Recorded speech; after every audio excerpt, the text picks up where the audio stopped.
হাপেখাটিত এগৰাকী নৱম শ্ৰেণীৰ ছাত্ৰী সন্ধানহীন। চৰাইদেউ জিলাৰ লুখুৰাখন গাঁৱৰ পিতৃ মনোজ নেৱাৰ আৰু মাতৃ বন্তি নেৱাৰৰ কন্যা দীপাঞ্জলি নেৱাৰ 14 জুন তাৰিখে সন্ধিয়া 5 বজাৰ পৰা সন্ধানহীন হৈ আছে। জানিব পৰা মতে নৱম শ্ৰেণীৰ ছাত্ৰী দীপাঞ্জলি নেৱাৰ হাপেখাটিৰ ভাড়াঘৰৰ পৰা টিউচন কৰিবলৈ গৈ ঘূৰি নহাত পৰিয়ালটো চিন্তিত হৈ পৰিছে। আজি পৰিয়ালৰ লোকে হাপেখাটি আৰক্ষী থানাত বিষয়টো অৱগত কৰিছে। কোনো লোকে ছাত্ৰীগৰাকীৰ সন্ধান পালে 7636962132 আৰু 600004548550 এই নম্বৰত যোগাযোগ কৰিবলৈ পৰিয়ালৰ লোকে অনুৰোধ জনায়। চৰাইদেউৰ পৰা Ratul Gogoi report any voice.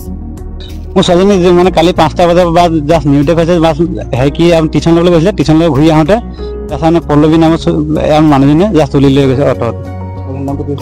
ছোৱালীজনী দীপাঞ্জলি নেৱাৰ আপোনাৰ হেমজি পাম মেইন ঘৰ লুখুৰাত। হয়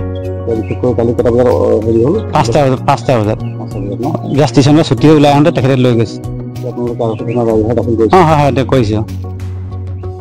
ই যোৱা কালি 5 বজাত সৰু ছোৱালী 15 বছৰীয়া মনোজ নেৱাৰ ছোৱালী টিউচন কৰি ঘূৰি আহোঁতে পল্লৱী লিকচন বুলি এগৰাকী বিবাহিতা মহিলাৰ লগত অটত উঠি গুচি গ'লগৈ আৰু এতিয়ালৈকে একো সন্ধান পোৱা নাই। মোবাইল আছিলে, মোবাইলো চুইচ অফ। ছোৱালীজনীৰ নামটো দীপাঞ্জলি নেৱাৰ।